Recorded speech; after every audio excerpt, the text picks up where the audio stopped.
Well, good evening. Thank you all for coming. I feel extremely privileged to be hosting this conversation. And if I do my work well, I will feel invisible to the process. But it has been an incredible delight to interact with each of these panelists in preparation for this, everything down to lapel microphones all the way to more substantive issues. So I trust that we will have a really good 90 minutes. And so I'd like to just introduce our topic in a very summary form tonight to try to move us a little bit onto a few reference points for our conversation, and then I will explain to you what the format of the conversation is going to be as we interact with our panelists. There are many good reasons that may have prompted you to be here this evening. Through the news, perhaps you recently came across the website of Gillian Bennett, the BC woman who had, at the age of 85, 3 years into a dementia diagnosis, took her own life rather than face what was to come. She told the story of her rationale, which included not wanting to be an expensive burden to the next generation, on a website to be released immediately after her death, with the compelling domain name deadatnoon.com. She passed away on August 18th, just about a month ago, at 11 o'clock on Bowen Island in BC. Business and politics columnist for the Globe and Mail, Konrad Yakubuski, responded on September 1st in an article with this question: just what is a dignified death? We come into this world helpless, and traditionally most of us have gone out of it that way. That's not undignified. It's one of the things that makes us human. Another Globe and Mail columnist also responded, Lorna Duick, in an article, Christianity and the Good Death. And she says, neither science nor law alone will be able to navigate all the human body's needs for the end of life. Perhaps you've come across the public opinion polls, such as the Environics Institute for Survey Research in October of 2013, that demonstrated that 71% of Canadians say that they approve of euthanasia, that is, allowing a terminally ill or severely disabled person to end their life, compared to 19% who disapprove, and these numbers have held up for the last 20 years in Canada. Consistent with this broader public approval of assisted suicide, close to 7 in 10, 69%, said that such actions of assistance should not result in a criminal charge. Currently, assisted suicide is a criminal offense with a possibility of 14 years of prison time. Or you've looked at the political realm. Quebec has passed legislation this past summer on June 5th in support of providing medical aid in dying, and the Honourable Steven Fletcher has tabled 2 members' bills this past March that are intended to create allowances and safeguards for physician-assisted death. In the legal realm, the Supreme Court of Canada is set to hear an appeal next month put forward by the BC Civil Liberties Association that is arguing that criminal laws that deny seriously ill Canadians the right to choose assisted death are unconstitutional. There's lots going on in our country around this issue. But perhaps you've simply come this evening longing for a bit of clarity on circumstance and the necessary decisions around those you hold very dear: a parent, a young child, a brother, a sister, an aunt, or an uncle. You know you will be facing some very difficult choices in the very near future. On a theological level, Ecclesiastes says, for everything there is a season and a time for every matter under heaven, a time to be born and a time to die. Or perhaps you are here simply to watch how we're going to pull all of this kind of conversation off in the time frames we've set out. Whatever your motivation, it's very good to have you here. It's time we had a conversation about how to die. In a world that increasingly offers up promises of personal autonomy and control, how do we face our mortality? CMU is very pleased and appreciative that these presenters have agreed to be fairly vulnerable in their perspectives and their convictions, and to be here tonight with us, and we are extremely grateful. Each of them care deeply about these questions and come from a unique vantage point, and I will introduce them now so that our evening can flow uninterrupted later in the conversation. Justin Neufeld in the middle is a lecturer in philosophy here at CMU. His teaching interests and research concern how the human person has been understood in ancient, medieval, and modern times, and how they have contemplated the question of justice, what we owe to others and what we owe to ourselves. He did work at University of Manitoba in philosophy and religion, and then further work at McMaster University in graduate studies with an MA in religious studies. He is born in Hamilton, lived in Regina and Winnipeg, dealing with some football tensions there. And he and his wife, Andrea, have 3 children, and they attend the Charleswood Mennonite Church. Honourable Steven Fletcher is Member of Parliament for Charleswood-St, James-Assiniboia, and Headingley. He was first elected to the House in 2004, and then was re-elected in 2006, 2008, and 2011.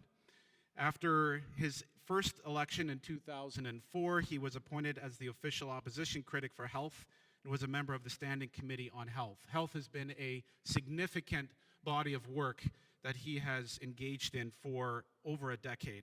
In 2006, Prime Minister Harper formed the government and appointed Steven to the position of Parliamentary Secretary to the Minister of Health, and he went on to be appointed to Cabinet as Minister of State for Democratic Reform and then later in Transport. The accolades that Steven has collected are many. I will name just a few here. They are many related to cancer care and coming alongside of those who are dealing with accessibility issues. He's received recognition from the Canadian Cancer Society, the Mental Health Award as well, and the Majesty's Golden Jubilee Medal, and more recently the Christopher Reeve Award from the Canadian Paraplegic Association. So he comes with a lot of interest and experience in this conversation. Just a bit of background, prior to Steven's election, he was working as an engineer in the mining industry, completed his Bachelor of Science at U of M, and through a tragic automobile collision with a moose, he was left as a quadriplegic and has been paralyzed ever since. He's the first permanently disabled Canadian to be elected to the House of Commons. He went on to complete an MBA after his accident, and he has recently been written about an autobiography entitled "What Do You Do If You Don't Die?" The Steven Fletcher story. That was written by Linda McIntosh in 2008. It's a pleasure to have you here today, Steven. Dr. Cornelius Welk has been a family physician in Winkler since completing residency in family medicine at the University of Manitoba in 1988. He immediately became involved in the provision of cancer care.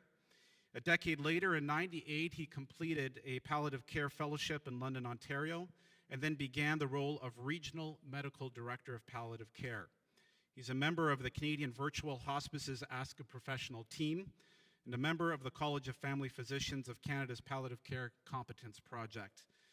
He has won a number of awards as well, including the Manitoba College of Family Physicians Award of Excellence, and more recently, the Doctors Manitoba Physician of the Year Award, and finally, the Queen Elizabeth II Diamond Jubilee Medal in 2012. He divides his work time between regional palliative care, oncology care through the Regional Cancer Program, and family medicine. He's married to Viola, and they have 3 children in high school and in university. This is an incredible panel that we have before us to engage this conversation. Here's how we'd like to proceed.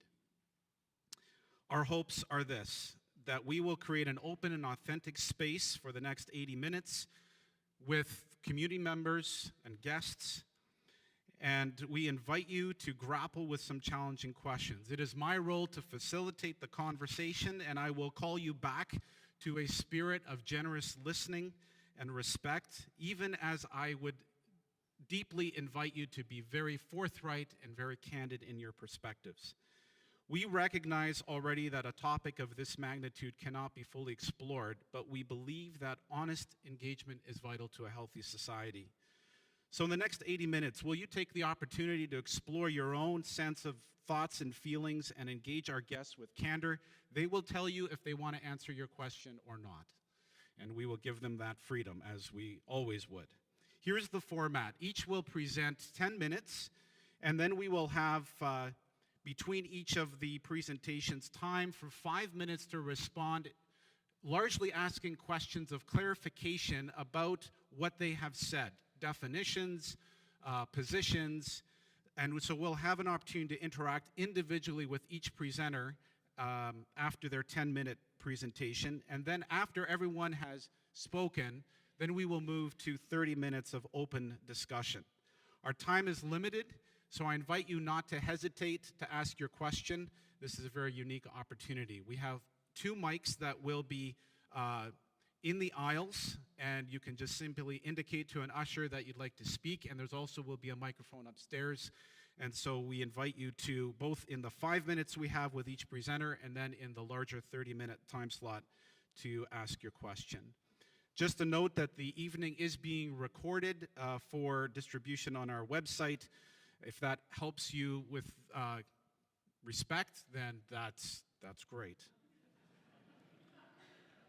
I will also help you with respect along the way if that's needed. I'm just going to say one more thing about definitions, and then we will begin with Justin Neufeld, and then Steven Fletcher, and then Dr. Welk. 3 terms that, and this is provided to me graciously by Dr. Welk from the Canadian Medical Association as well as the World Health Organization. What are we talking about? Physician-assisted suicide, euthanasia, and palliative care. Here are their definitions from the medical community. Physician-assisted suicide is knowingly and intentionally providing a person with the knowledge or means or both required to commit suicide, including counseling about lethal doses of drugs, prescribing such lethal doses, or supplying the drugs.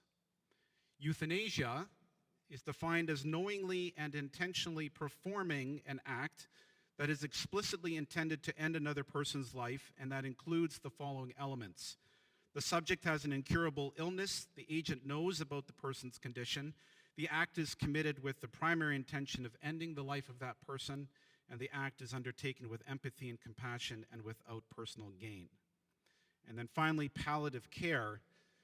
This is an approach that improves the quality of life of patients and their families facing the problem associated with life-threatening illness, through the prevention and relief of suffering by means of early identification and impeccable assessment and treatment of pain and other problems, physical, psychosocial, and spiritual.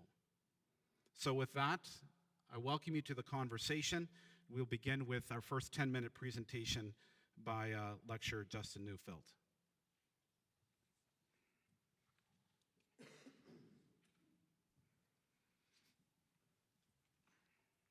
Well, good evening, everyone. In these 10 minutes, I want to focus on 3 observations that I believe are important when discussing assisted suicide and euthanasia. The first observation concerns the sacredness of life. In 1994, the Supreme Court denied Sue Rodriguez's request to have the law against assisted suicide declared invalid. Writing for the majority, Justice Sapinka argued that allowing physician-assisted suicide would erode belief in the sanctity of human life. It's not entirely clear what the justice had in mind while saying this, but what is clear is that he did not tie his judgment to any specific qualitative or quantitative criteria. Indeed, he could not easily have done so. After all, the law against assisted suicide is aimed at protecting the vulnerable in society, those who do not typically do well by conventional measures of ability, intelligence, capacity for pleasure, and freedom from pain. Yet their lives are sacred nonetheless. Justice Sapinka said, an irreducible value is present alongside whatever frightening absences might catch our eye. The second observation concerns eternity. American poet Christian Wyman describes the sadness he experienced when, just after falling deeply and unexpectedly in love, he was diagnosed with cancer. What he and his partner mourned, he writes, was not so much his death, but the death of the life they had imagined with each other. They were mourning their lost future. Pope John Paul II addresses this mourning in his encyclical, The Gospel of Life. There he observes that if death suddenly interrupts a life still open to new and interesting experiences, we tend to consider it senseless. But if life is held to be no longer meaningful because it is filled with pain and doomed to even greater suffering, death is considered a rightful liberation. What we are left with is a suffocating framework for our living, While young, we must combat death to preserve our future. While old, we must hope for death before our future is fully lost.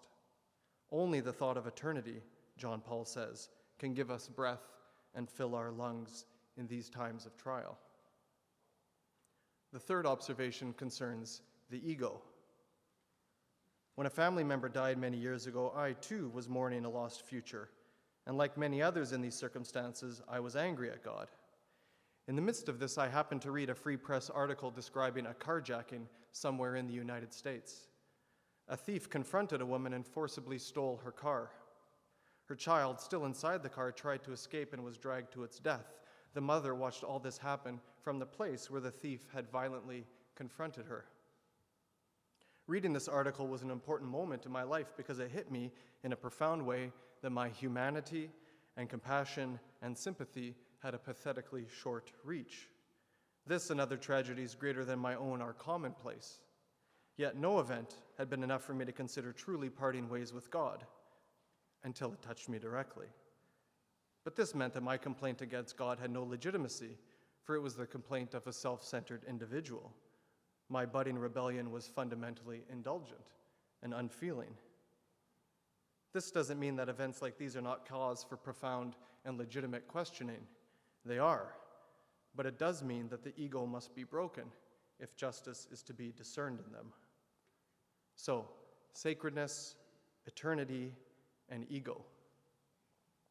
Now, I don't think one needs to be a Christian to make these observations. They come to us through our skin, in the occupation of our humanity. So Pinka affirms the sacredness of the weak and vulnerable while resisting theological language to express it. And you don't have to be a Catholic to observe the basic bind the Pope observes about life lived within an exclusively temporal horizon. Likewise, every day we confront the barrier the ego presents to justice. And yet, while one doesn't need to be a Christian to make these observations, Christianity definitely has a bearing upon them. God with us. This is Christianity's claim about Jesus, and it is a definite rather than an indefinite statement. It is the affirmation that this particular individual is God in the flesh. It is the affirmation that Jesus has transgressed and transformed the boundary between the transcendent God and the created world, drawing all existence into a terrible and wonderful intimacy with the divine life. It is the affirmation that without fear or resentment, God has embraced the entirety of our humanity, our frailty and strength, our apathy and earnestness, our cruelty and kindness, in an indissoluble bond of love. Now, whether you view what I've just said as a backwoods catechism or a cosmic vision, this claim about the God-man Jesus impinges on our thoughts of sacredness, eternity, and ego. Namely, we have the claim that every human carries a dignity and beauty that requires spiritual eyes to see, even as this dignity and beauty is no less than celled deep. And we have the claim that we are bound to each other in the sameness of our need and the sameness of our grace, filled as we feed on the crucified, resurrected, and ascended body of Jesus, in the eating together of which we discover eternal life, the body of Christ broken for you, the blood of Christ shed for you. That hyperactive letter writer of the New Testament, to whom many of us likely have a mixed relationship, puts it this way: none of us lives to himself, and none of us dies to himself. If we live to the Lord. So then, whether we live or whether we die, we are the Lord's. Recently, Mr. Fletcher said physician-assisted suicide is inevitable. I tend to agree. Public opinion is tilted in that direction, and the reasoning the justices employed 20 years ago is not sustainable. However, I don't think Mr. Fletcher sees the inevitable lurking in his own bills. In times past, somatic death preceded social death. It took a long time for persons to die socially, sometimes never at all. However, these bills inevitably mark the reversal of that order. Long before somatic death sets in, they say to the healthy that it is okay to chaperone the physically suffering off the social scene. And they say to the ill that they might want to consider relieving us of their physical presence before they become too much of a social burden. Not only that, these bills inevitably demand priestly powers from physicians while equipping them to kill in the most dangerously abstract way, without the intimacy of touch, without breaking flesh, without spilling blood. Finally, we need to appreciate that inevitably these bills will be challenged. Why do I have to wait to be ill, diseased, or disabled before I'm entitled to assistance in ending my life? And why do I need physicians to examine my body and evaluate my mind and then have witnesses sign off on the whole bit? If I want help ending my life before illness, disease, or disability sets in skilled hands and a professional facility, that's my right. Section 7 and 15 of the Charter say so. So, whether a backwoods catechism or a cosmic vision, these bills institutionalize a particular stance on sacredness, eternity, and ego, and I believe they should give us pause, whether we are Christian or not. However, I want to end on an appreciative rather than a critical note. The climactic scene of the Iliad has Achilles chasing Hector around the walls of Troy. Hector has lost his nerve and is fleeing for his life, but the effort is futile. Achilles is superior in every way, and death is inevitable. Finally, Hector recovers his courage and turns to meet Achilles, saying, "Let me at least die gloriously, with a struggle, and do some great deed that men will praise for all time." I see myself in Hector. In particular, I see in myself the failure of nerve and the fear of death that will have me running until the bitter end. Hooked up to this and ingesting that, clinging to every faint hope until I am strung out in mind and body. However, in some seeking physician-assisted suicide, I see the other side of Hector, the side that turns to face death soberly and courageously. Christianity does not want to stifle this courage. It wants to increase it. It says to these persons, "Be of good courage still." Death is not the end of life, but a portion of it, its dimensions embraced and overcome in Jesus. I'll close with a final quotation from the Apostle Paul, Christianity's Hector. "So do not lose heart. Even though our outer nature is wasting away, our inner nature is being renewed day by day. For this slight momentary affliction is preparing us for an eternal weight of glory beyond measure. For we know that if the earthly tent we live in is destroyed, we have a building from God, a house not made with hands, eternal in the heavens."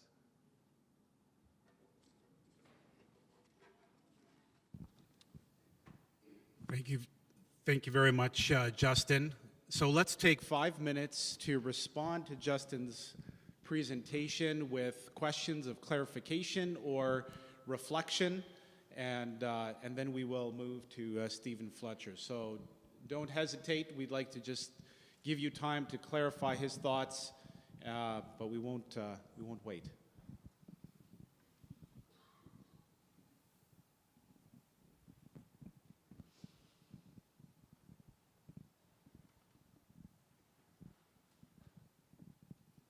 That's what I thought. Simple issues, just kind of laying them out there very, very gently, and questions of affirmation or of clarification or contention. I'm sure Steven Fletcher would like to respond very soon. To go ahead. Justin, can you help us understand the relationship between ego and justice? Well, I'll try. You lay things out there and then you don't really want to address them beyond what you've written on the page because you're afraid of their scope. I think, let me begin at the safest place by where that one line that I said, these thoughts about sacredness, eternity, and ego are something that come through us through our skin and the occupation of our humanity. I think the ego is the instance where we feel that most immediately, right? We sense egoistic behaviors on in the actions of persons, and how we feel their injustice, and how some of those behaviors demand that they serve as the center of action in the universe, right? And we know how much the ego is our own default setting, and we can't see beyond the scope of our own concerns. And so each of us, in a sense, demands to be the center of things. And that simply doesn't work. It leads to both great and small harm against each other. In the specific case I mentioned from my own life, what happened was I saw that by and large I was someone who was mired in that default setting of only measuring the value of things insofar as they affected me directly. I would have never have said that explicitly about myself, but I realized that that was the truth of myself, whether I wanted to say it or not. And so profound and mundane suffering is routine, but this doesn't ever meet you. Only in rare moments does it meet you, including, in my instance, the loss of a family member. But in that, I saw that insofar as I still, in my suffering, remained dead, more or less, to the same things that were going on, that I was not evaluating things from an evaluative posture that had any merit. I was still mired in that enclosed perspective. And I think whenever we're considering justice, we have to break out of that enclosure and have an expansive heart, right? That doesn't mean tragedies bear on us any the less. I think they bear on us the more. But I think to see rightly in them, that, that movement outwards has to happen. I hope that does some justice to the question.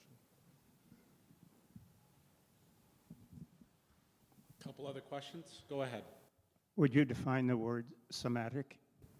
Somatic? Yes, I just mean bodily death. Do you want to just, it's great, that's really concise, but do you want to just, Yeah. so just extend that conversation again between the body and the social Okay. death? Let me reference the place this comes from. Some of you might be familiar with the writings of Thomas Lynch. He's a funeral director and poet and essayist, and he wrote a great book called The Undertaking. And in it, he has an essay on Dr. Kevorkian in Michigan, who was a kind of a neighbor of his, so to speak. In that, he raises those terms. So, FYI, it's a terrific piece to provoke lots of good questions.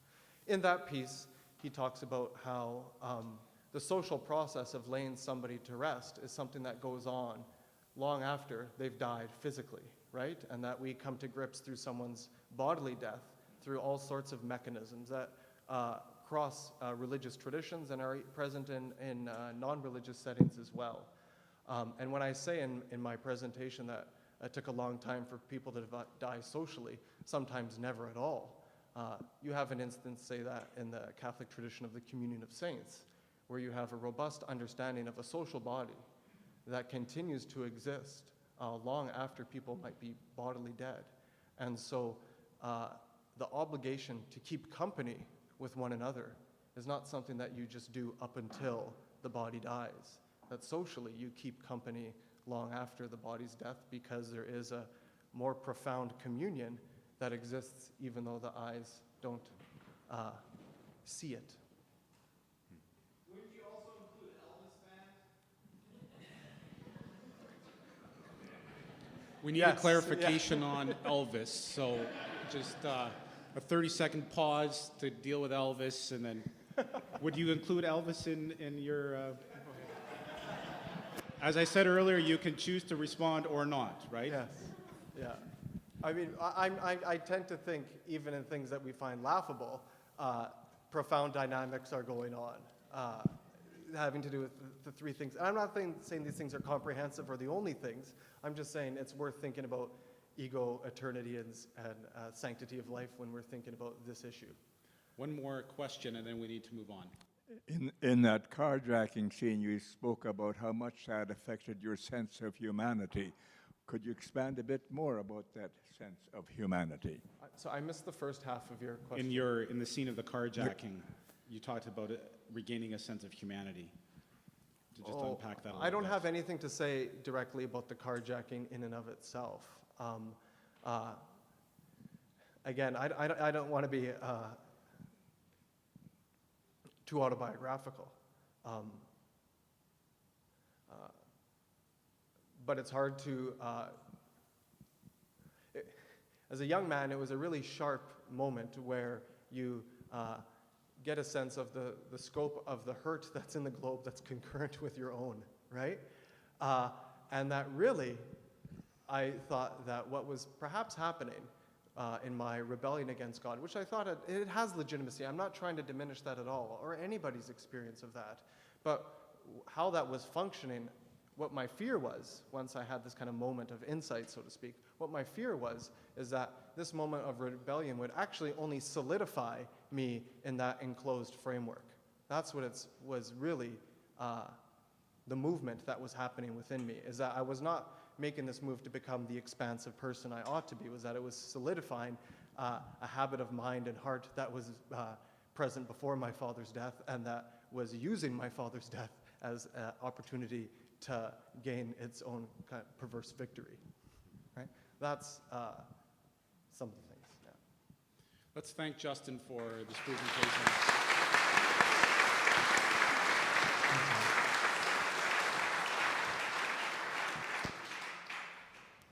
Member of Parliament Steven Fletcher, thank you again for coming. Steven was telling me just as he came in, literally off the plane here, that he just came from a forum in Toronto similar to this with Vision TV. So he's just going to continue, bit of a pause on the plane, then continue the conversation. Thank you so much for coming. 10 minutes.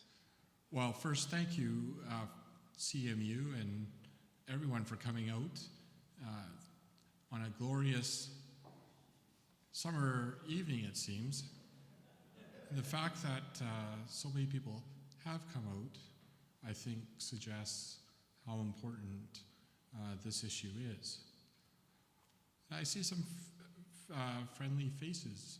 Art de Fer, who I know for a fact was instrumental in the establishment of the Canadian Mennonite University. So I am very flattered that you are here. I remember you spoke at an UMSU dinner, University of Manitoba Student Union dinner, when I was president, and you were very good, even for a Harvard-educated guy.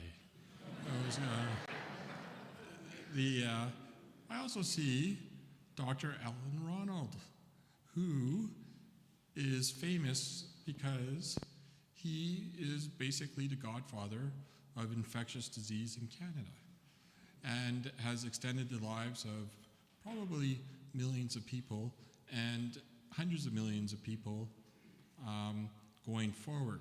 I've been in the room with Alan at public health events or whatever, and usually when you go to a political event in Ottawa, the scientists all rush to the politicians to talk to them because they want the money. But when Alan's around, all the scientists rush to Alan. So he's a great testament to the Mennonite community, to Manitoba, and to Canada. So it's a real pleasure to see you here, Alan. And I'll ask the moderator if you could let me know when I have 1 minute. Otherwise, I will talk for an eternity. And I guarantee it. I'd like to thank Justin for his comments. I think he raised a lot of good points. I think I'm going to begin by just quickly explaining how I came to this issue. Before my accident, I would probably agree with Justin completely. But I did have my accident, which left me completely paralyzed from the neck down, and immediately, virtually immediately, like within 48 hours, on a ventilator because my lungs had collapsed. And when you're intubated, a tube down the nose, they would suction the phlegm out of my lungs,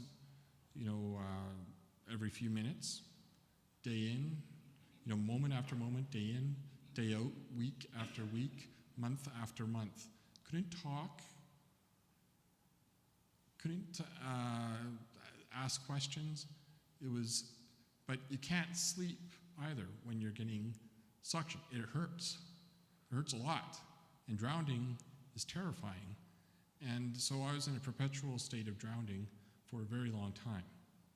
That is very similar to the latter stages of ALS.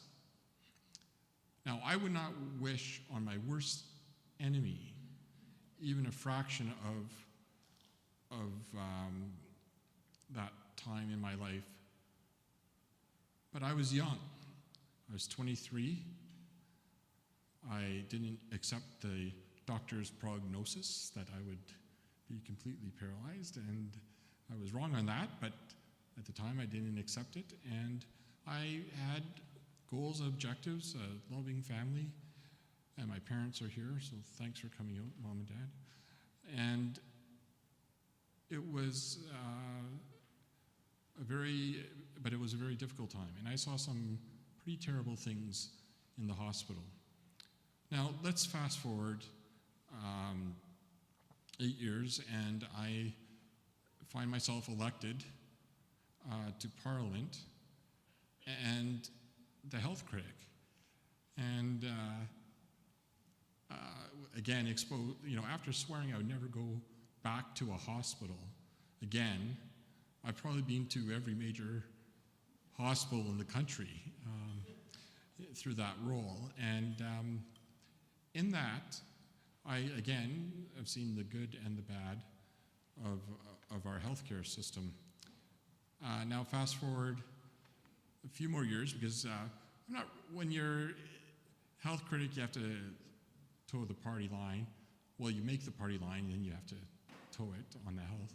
And then when you're parliamentary secretary for health, you're part of the ministry, and then I was minister. So I didn't really get too far into this issue, though I have written about it, and and my position has been known in the Conservative Party ever since I've got there. And I know they know because I keep on reminding them. And it's also been written up in lots of newspapers and so on. So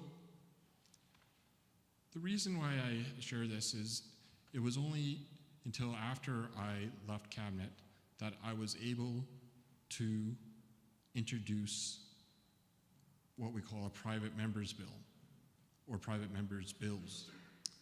And so I spent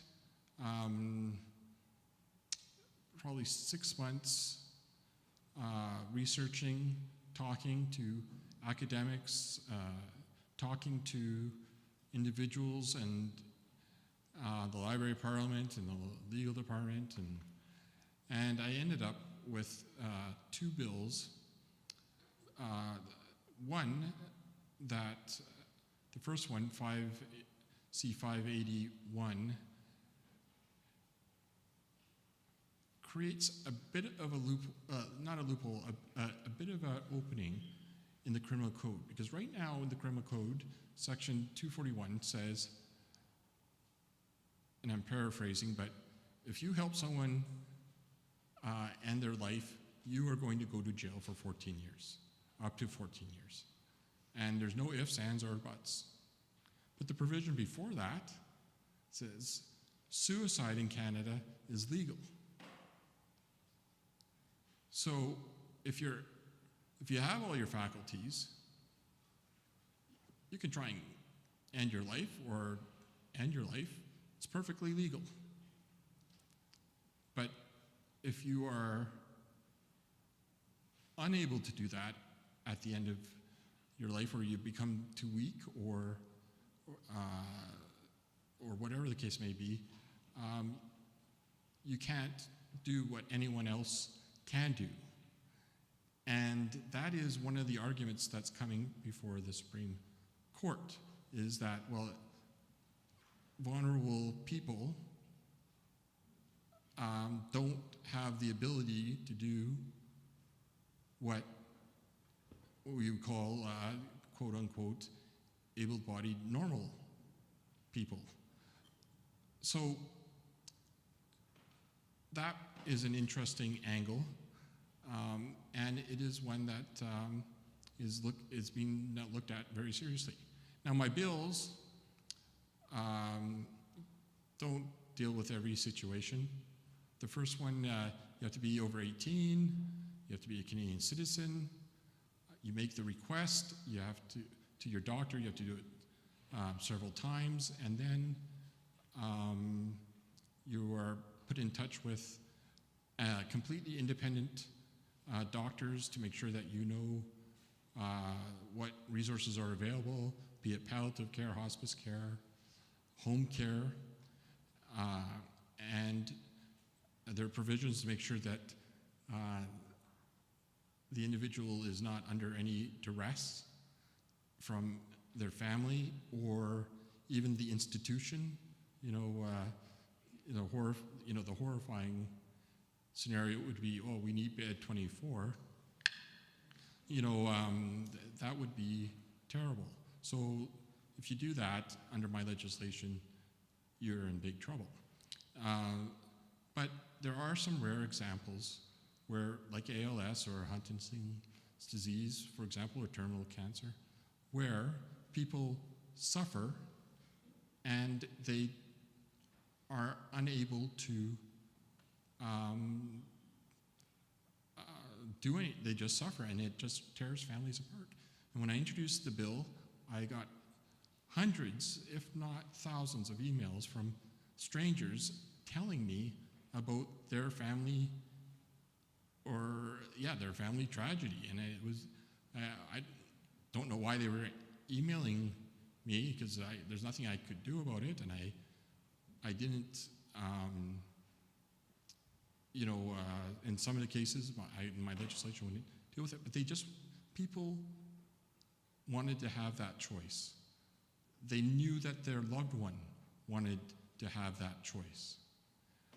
A competent adult in Canada should have that choice, I believe. And though in most cases, they would never exercise that, and in most cases, it would be, I think, of a great deal of comfort to the individual to know that they have that option if they decide to take palliative care or hospice care, that they are going to have the ability to die with dignity. Thank you. Thank you, Stephen. 5 minutes for follow-up questions, clarification, further elaboration. Go ahead, the microphone will come right away.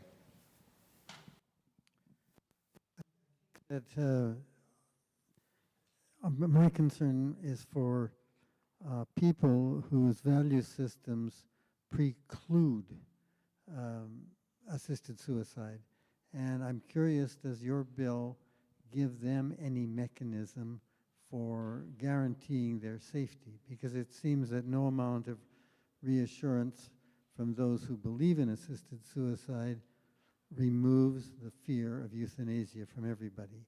And the legalizing can only accentuate that fear unless the legalizing includes specific protective measures. The measures that I see in the bill are making assisted suicide available, but I haven't reread it tonight, but I don't think there's anything about protecting those who feel vulnerable and would like to have the same option to record and insist on the following of their refusal of assistance.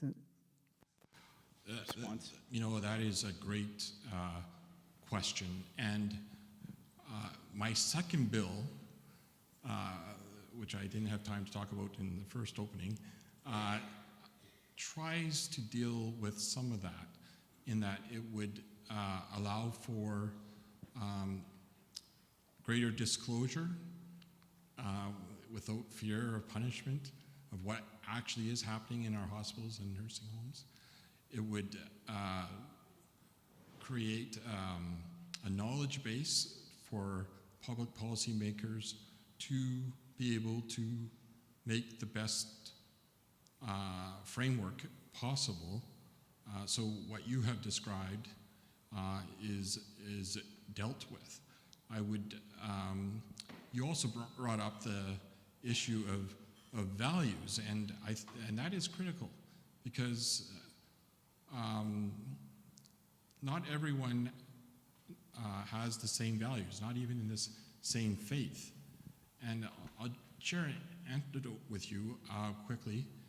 When I was doing my consultation, I brought together half a dozen leaders of churches in town here, and we had a chat. I showed them the draft of the bill, and they to my surprise, when they each spoke, thought that in some circumstances, even their Christian values would allow for help at the end of life. And I kind of expect that from the Protestants. But, or some of the Protestants anyway. Did you want to name some, or Well, just, yeah? Well, sure, I mean, a member of the United Church. So I you was joking. Just take a menu of values and choose.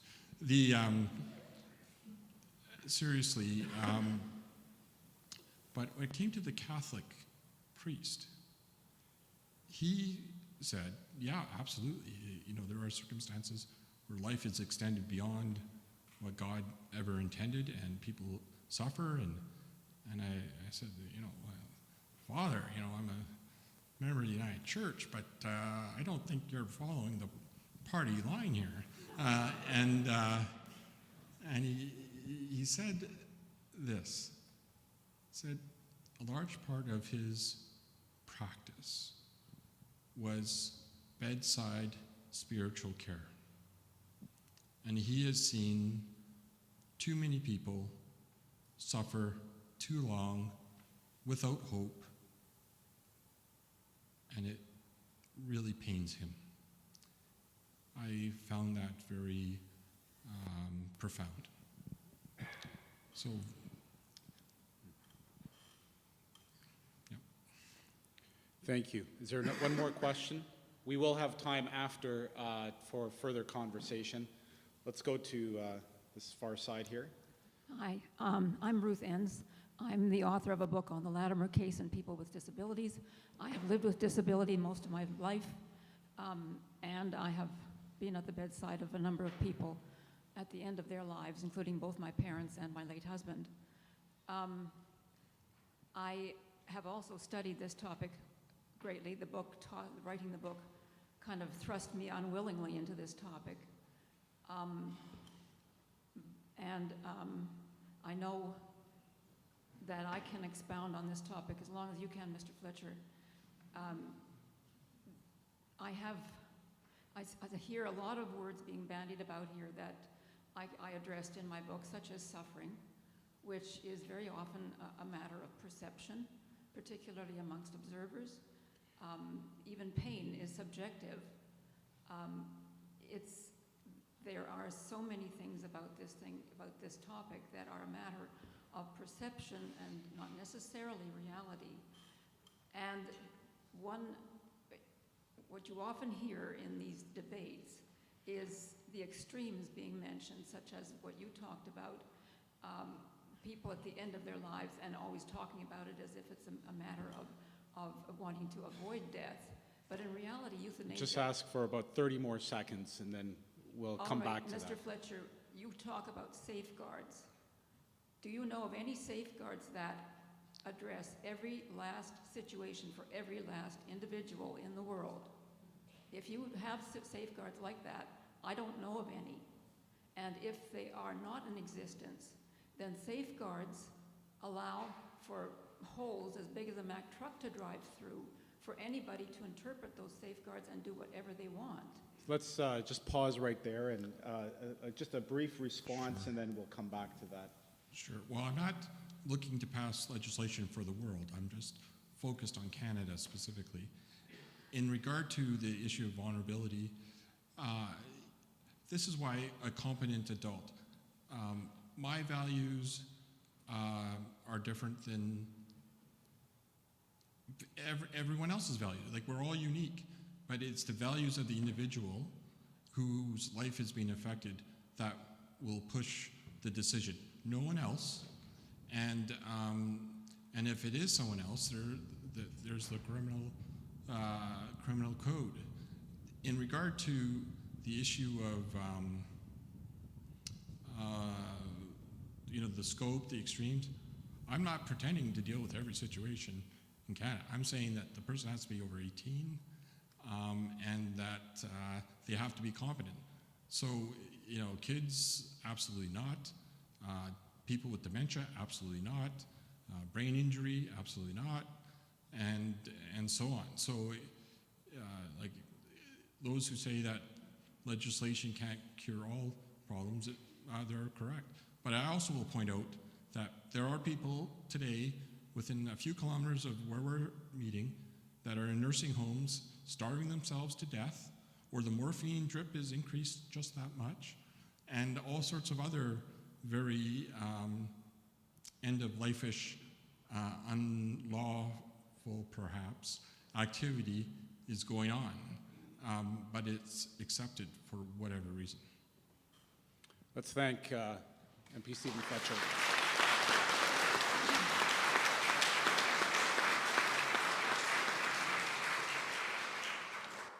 Dr. Cornelius Welk, please. Good evening, and thanks for allowing my involvement. And I too recognize lots of faces in the crowd. Thank you for coming.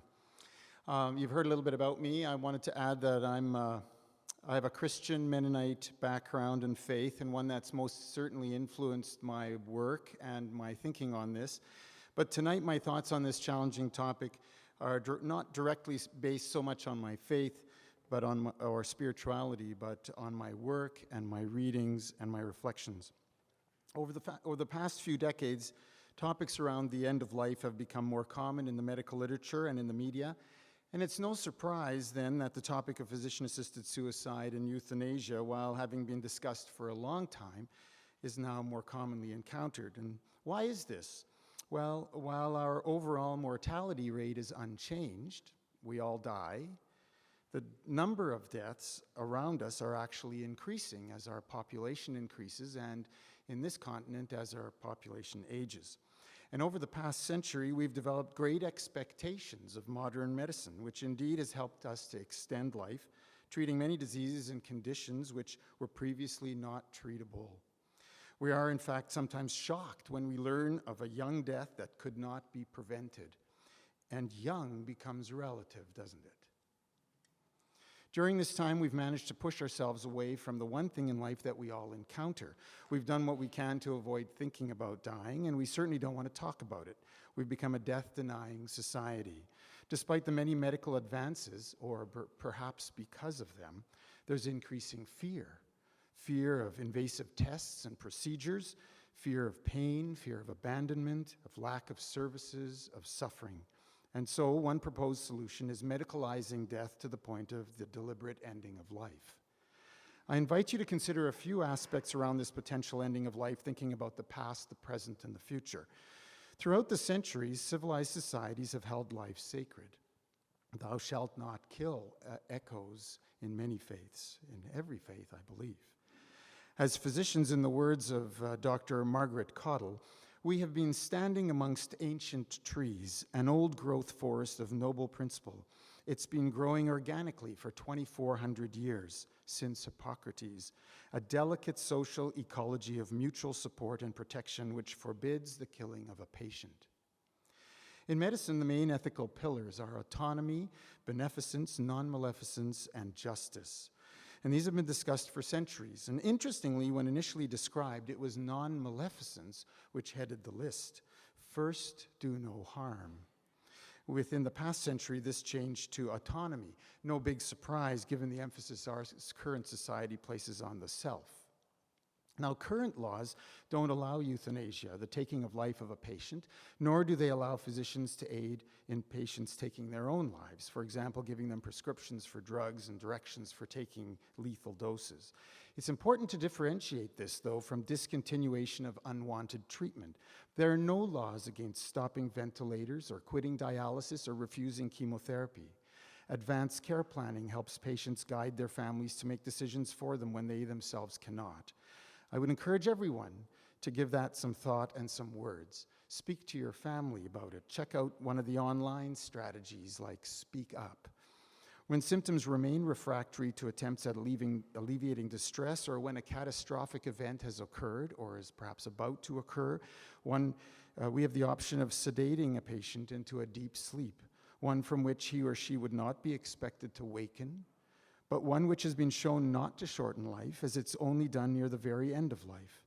And while not a common scenario, this too should not be confused with euthanasia or physician-assisted suicide. Now, palliative care, like the rest of medicine, is making great strides in improving comfort and decreasing suffering.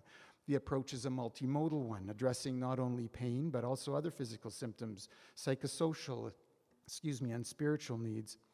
The struggle at the end of life is often not a medical one, but rather one around the meaning of life and death. And the goal of palliative care is, to paraphrase Dame Cicely Saunders, not only to help people die, but to help people live until they die, focusing on maintaining as much quality and dignity as possible by accommodating different spiritual and cultural needs, by understanding and being willing to address issues around fear and ambivalence, and by a commitment to non-abandonment. Our current healthcare system is focused mainly on cure, with funding and research directed mostly at maintaining life. Resources dedicated to palliative care have been slow to keep up, and only a small proportion of patients dying in Canada actually have access to the full spectrum of palliative care services. Certain groups have particular difficulty, including rural Canadians, First Nations peoples, children, immigrant populations, prison populations, and the homeless. Dr. Harvey Chachanoff, an internationally renowned palliative care researcher based here in Manitoba, has shown that the way dying individuals are treated, what he's termed care tenor, can profoundly shape the perspective of the dying individual and his or her family, affecting self-worth, their feelings of being a burden, and even the will to live. Have a look at Dignity in Care on the internet, or check out the Canadian Virtual Hospice website. As we contemplate making euthanasia or physician-assisted suicide a routine option, there's at least two major concerns that I have for the future. Firstly, the decision we make may have direct, unexpected, and unwanted consequences. And there's many examples of these, but I'm just going to give you one quick one. In 1921, Thomas Midgley, an inventor with an interest in the industrial application of chemistry, discovered that lead mixed into gasoline resolved engine knocking. And 2 years later, 3 large corporations began producing tetraethyl lead. They called their product ethyl because they felt that that sounded less toxic. It would turn out to be one of the breakthroughs that changed not only engine noise, but of course the world's environmental landscape forever, a long-term, unintended, unexpected consequence. One of the terms used recently in the Quebec bill is medical aid in dying. Like the term ethyl instead of tetraethyl lead, it also sounds less toxic. I ask myself, do I not medically aid people in their dying every day? Similarly, the term death with dignity is to suggest that taking someone's life will somehow be cleaner. Make no mistake, medical aid in dying and death with dignity are terms coined to make the process sound cleaner. We should make sure that we understand exactly what we're talking about, the taking of life. What long-term, unforeseeable, unintended consequence might this decision bring? An associated concern is the argument of the slippery slope, a process or series of events that's hard to stop or control once it's begun, and that usually leads to worse or more difficult problems. Currently, most states and countries allowing physician-assisted suicide and euthanasia have strict rules around the procedure, mostly around prognosis. Indeed, even in our country, the criteria for its use are proposed to be quite strict. But as soon as there are criteria, these criteria are about to be challenged. We're already seeing some of this happen. In the Netherlands, for example, where physician-assisted suicide has been legal for about 20 years, rules have not always been followed. A mandatory psychiatry review has not always occurred. Cases have included patients with early dementia, and even a case of a lady who felt she could no longer live with long-standing tinnitus or ringing ears. Recently, there's a proposal to expand criteria to include children. In Belgium, there are those advocating for the availability of death-hastening measures for people older than 70 who are expressing a, quote, tiredness of life, unquote. And I recently heard an interview on CBC with Miriam Taves in relation to her latest book, where she suggested that physician-assisted suicide may be a supportive and loving way to deal with severe and ongoing depression. I want to acknowledge that those advocating for euthanasia and physician-assisted suicide are also aiming for better care. But what compelling arguments are so strong as to suggest change to what we've been doing for hundreds and even thousands of years? The lack of availability of palliative care services is one strong reason against change. While there may be an extremely small number of patients that cannot be helped by palliative care, we are far from the point where we can generalize this to all of the population. How sad it should be if it become possible in this community or that to state that it would be easier to end a life than to support an individual and his or her family through the dying process. Furthermore, in Canada, physicians are government employees. Government is the funder of health services. Are we prepared to have the funder of health services control both palliative care services and assisted suicide and euthanasia? Proponents of euthanasia and physician-assisted suicide have stated that there's overwhelming support for its adoption. But is this the kind of decision that should be made on public opinion, a majority vote, especially now at a time of history when life is all about the self? What would I suggest instead? 5 quick things. Number 1, ensure a better understanding of the terms involved. Equating withdrawal of life support with euthanasia is confusing and unhelpful. Rhetoric like death with dignity or medical aid in dying creates more confusion than there already is. Any meaningful public discourse will require clear definitions about what we're talking about. Number 2, encourage people to talk about their overall goals, ideas, and wishes for a time that they may not be able to easily articulate them. Encourage the completion of advanced directives and advanced care plans. Number 3, develop and support national standards for palliative care equal for all Canadians. Number 4, provide more support for those palliative care programs and services so they can help deal with current and anticipated suffering.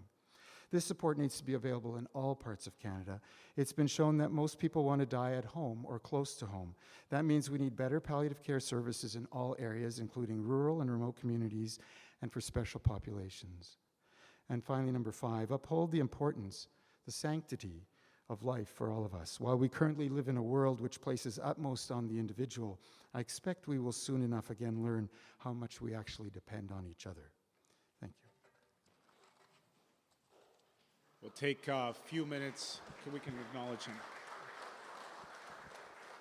A few minutes of clarification and follow-up, and then we're going to open it to ask a question of any of the panel member. Let's go upstairs. I thought you were signaling me, Kevin. Okay.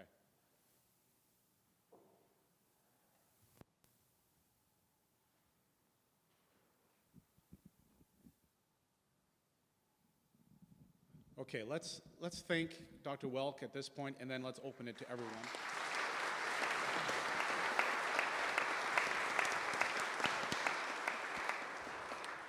Well, if that isn't enough of a full menu for you to engage, then I don't know.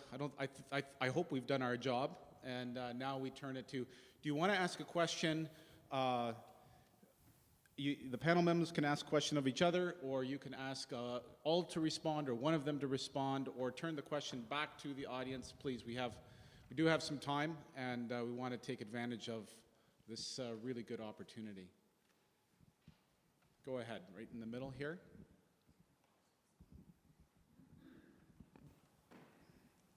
For Steven Fletcher, you mentioned the values that different people would have, and that you explored some other people's values by talking to representatives from a number of churches in Winnipeg and in this area. Did you only look at the Christian community, or did you have a wider faith-based group? It was a wider based group, and yes, and that was an eye-opening experience, because there are places in the world where life is not sacred, and I sure would not want us to, all I can say is thank God we live in Canada. Now, if I may just respond to the previous speaker for a sec.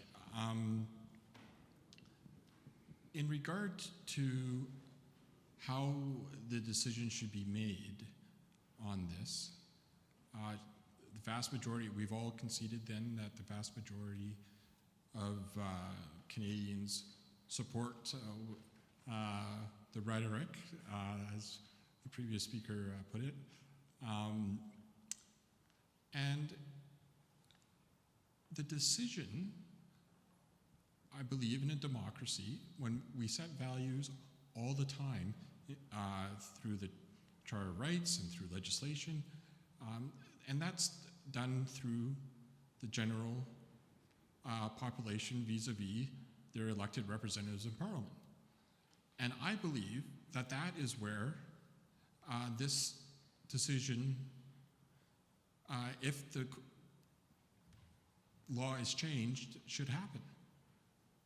But in many ways, what we're talking about is all academic because it's in front of the Supreme Court of Canada, and unelected, unaccountable judges are going to make the decision for all of us. I don't think that's right, but that's the way it is, the harsh reality. So it's very appropriate that we're having this discussion in an academic forum because it's probably going to be very academic.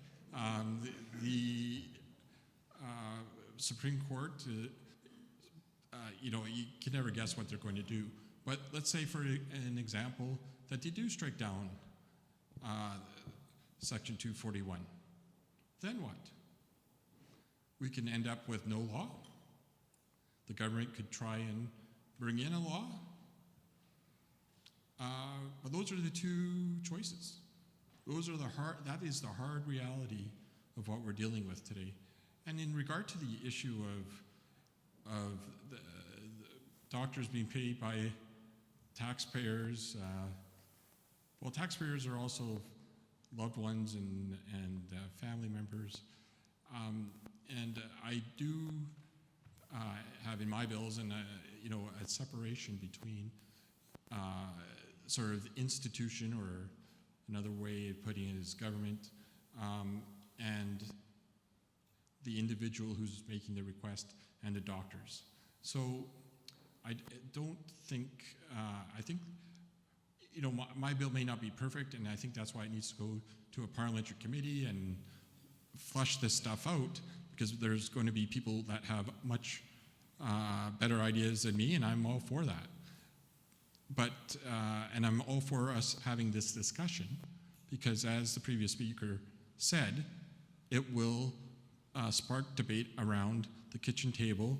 So there are advanced care directives, people's individual wishes are known, and all this minimizes the need for physician-assisted death. I don't use that other S word, physician-assisted death. And finally, if I could just say that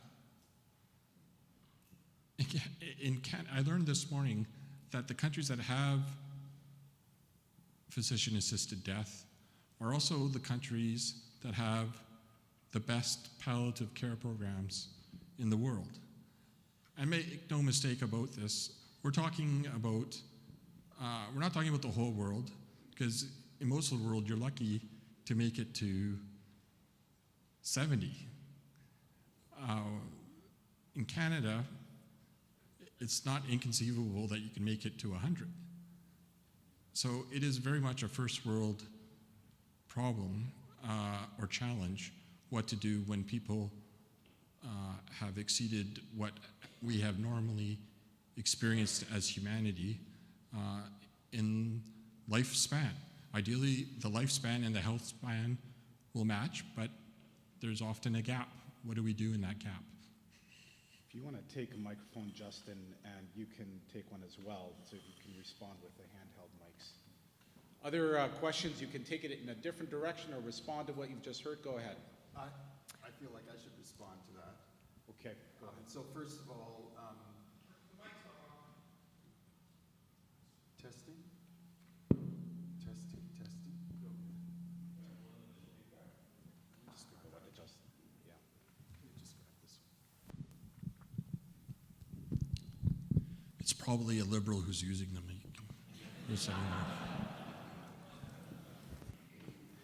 Yes, I was actually going to comment that you also don't always know what the government is going to do. Not just the Supreme Court, but anyway, that's another topic. there's accountability. With regards to, I mean, who makes the decision? It's a good question, but I think we need to know that, you know, how do we get people to understand the issues when there's lots of discussion, and I'm not sure that we're always getting the right issue on the table, the right question on the table, the right understanding of the right question on the table. So, you know, how do you get polls that say that 80% of Canadians are in favor, and do we believe those polls?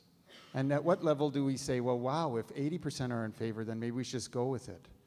Because the same poll by Angus Reid in 2012 that showed 80% of Canadians in favor of euthanasia showed 38% of Canadians in favor. I know that's not majority, but 38% in favor of allowing a parent to end the life of his or her child who suffers from a severe form of cerebral palsy. So where do we stop? And that's for me, that's a big concern. Do you want to take another question, and then we'll come back? Let's go upstairs. Hi there. I come to you as a pastor and someone whose father's life was prolonged 3 years because of medication, and I regularly questioned his quality of life. I have a mother who's living to the age of 90, and she questions why is she still living, and also has much medication, but has a higher quality of life. I grew up at a time where this conversation wasn't on the table, and my 2 young adults feel very comfortable with this conversation and support physician-assisted suicides. And maybe this question is directed to Corny, but you asked the question or suggested that, do we really know all the long-term consequences of our decisions? And so for me, in a Sunday school class when I was 21, we asked the question of, just because we can in the medical field, ought we? Or is that a good position to follow through? And as I ask the questions about my mother and her medical care, I often wonder, just because our medical system is so fabulous in Canada, ought I really to follow through and utilize that? And so maybe this question is for Dr. Welk, as far as how do we back up the boat to many prior questions or even prior years of how do we continue to say yes to all that our medical field offers us, and when do we start to seriously ask those kind of questions as opposed to further down the pike? Wow, that's a really, really important question, and it's one that, you know, all of us should be asking ourselves. You know, when you, and sometimes it's a matter of, you know, this decision seems like a correct decision, so I make it, and then the next decision comes along and you make another decision, and then you make another decision, and they all seem like normal, good, high quality decisions, and then suddenly you look back and you go, how did we ever get this far that we've got ourselves into the situation where perhaps we've prolonged suffering, we've prolonged our dying, and you know, I don't know that there's any easy answers about that, but I think the fact that you're asking the question puts you a lot further ahead than some people. The medical profession hasn't done good things sometimes, in that we've kind of pushed and pushed to try to push life, whatever that is, further and further, and sometimes we end up in places we don't want to be. I don't know what else I can say to that, except that I think all of us should be asking those questions. What are the pros in taking this treatment? What are the cons?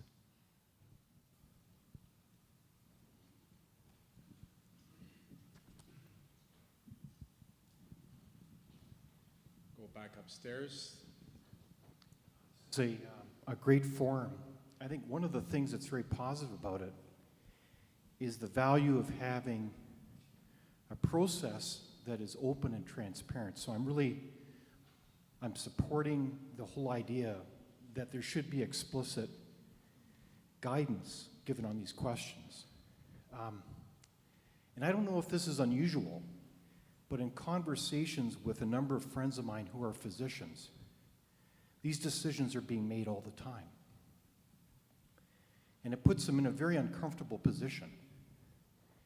And for me, it underlines again the importance of giving guidance and support for all of us in these very difficult, very difficult situations. In my own family, I recall a similar situation with my grandmother. Her life was easily prolonged 4 or 5 years. I don't say that based on my opinion, but based on discussions with healthcare providers. And what pained me so much about it, it was like a marathon death. And it raised profound questions about not only her quality of life, but the allocation of resources. Because we know that the costs of healthcare are rapidly going up, far beyond inflation. And not that that's the only consideration, but I also know not too many blocks from here are people dying in the streets because we're not looking after them as a society. So I think that this is a very profound window of opportunity to make decisions and provide guidance and support. And it's further to a little bit about what Steven said. Why would we want unelected judges making these decisions? Why would we not engage a process where we work as a team to try to provide the support that's so desperately needed here? Because these decisions are being made every day. Thank you. Further responses?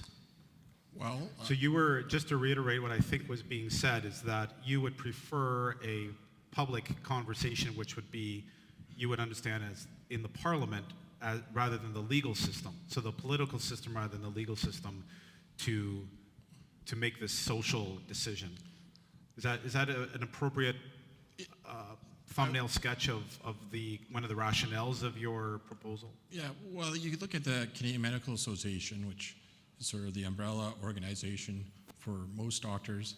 They did hold roundtables across the country, and this and the conclusion of that was a dramatic shift in the CMA's position. They now say that they will, instead of being an absolute moratorium, that they will follow the law of the land and allow doctors to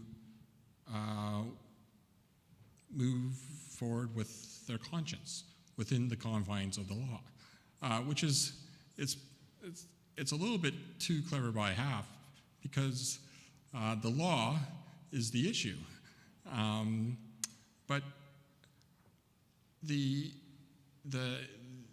Quebec, when they drafted Bill C-52, they did extensive consultations across the province, got lots of input and lots of buy-in on that bill. They actually did it right. Now, when as far as consultation goes, I think, they have a very thoughtful bill. However, the criminal code trumps health legislation and, or provincial areas of responsibility.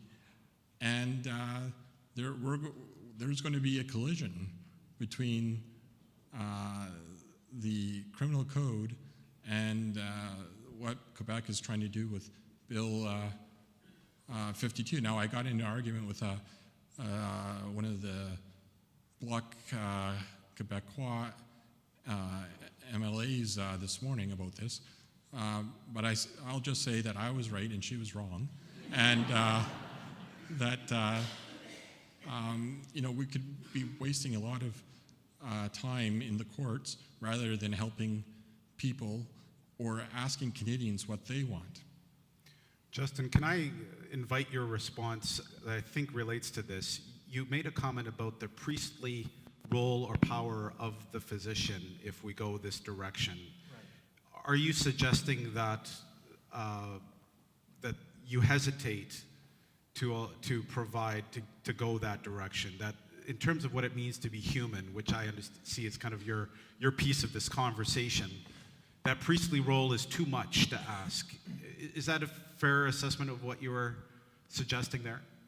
Well, it's certainly something that I want us to think about what we're putting on the plates of physicians with a bill that's being proposed. And I think it's putting on their plate a lot. Their expertise are in certain areas. Questions of when is it the right time to die are not merely chronological questions, right? They're spiritual questions. And if you don't like that term, you just think of they're human questions. They're asking us about how we understand ourselves in space and time, how we understand the meaning of our life, and so on. And so this bill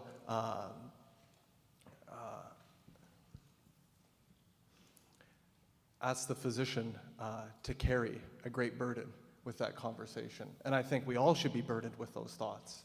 But I think that's something we ought to think about. The other thing that I said in my comments connected to that is that it asks them to kill to help someone in their life in the most abstract way possible, right? Simply through the administration of some kind of medicine. I think that's worth thinking about too. I think there's ways that we can make invisible to ourselves what's actually taking place, the way that we can control the optics of the situation. And it takes great skill to see behind what's being presented to the eye. I mean, so these are things I'm submitting for our consideration. I struggle with lots of the vocabulary that's around this as well. Choice and dignity and not being a burden.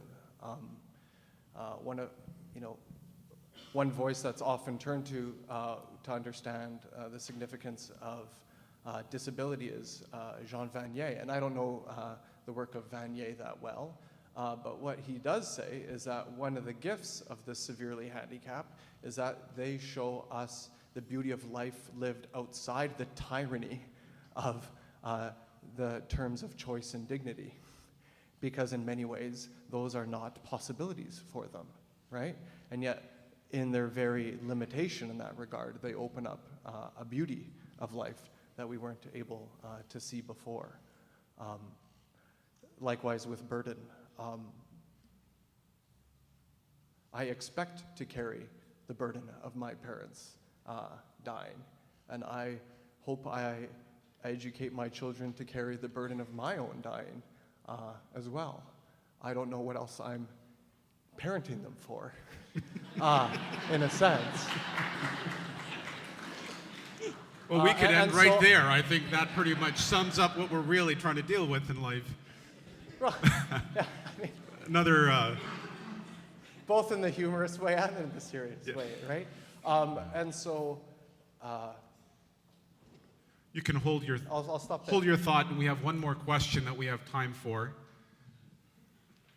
Go ahead. Good evening. My name is Jonas Cornelius, fourth-year student here at CMU. Thanks to all of you for being here and presenting.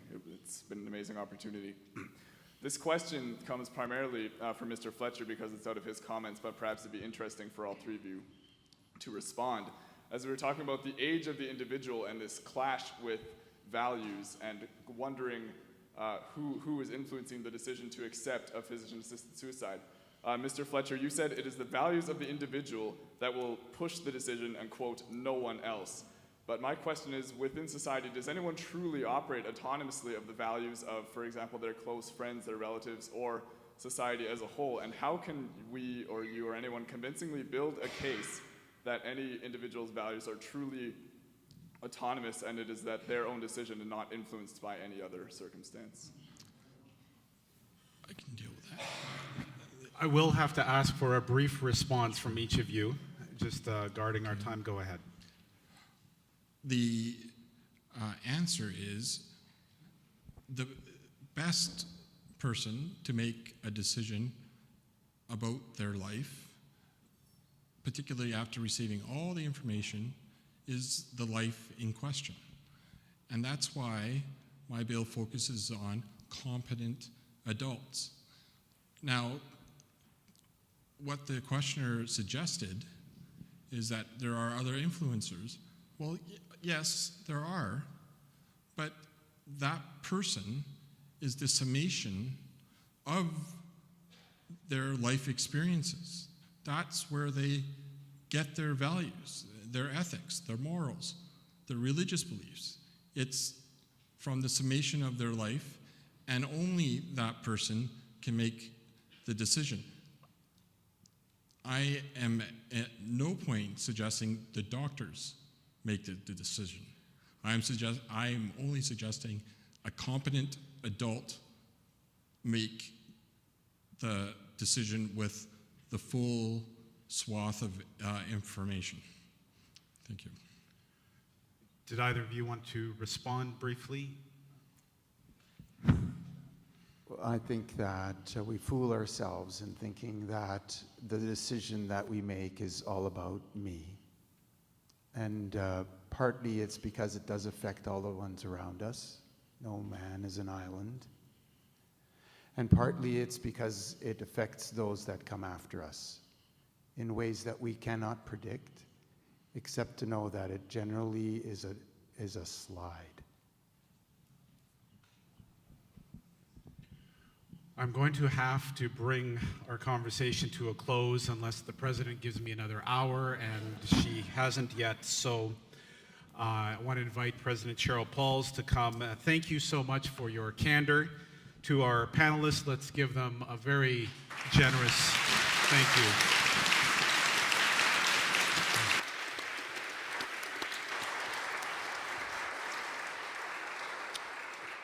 I'm always struck in these kinds of events that we ask a few people to be very vulnerable, and we have the privilege of leaning into that for our own sakes. And so I really deeply appreciate each of you for coming and being willing to be vulnerable with your views and your convictions for the sake of this immediate audience and for the sake of our society as a whole. And it's a profound privilege to be in a space like this with you. So thank you very much. Your courage in the conversation has been remarkable.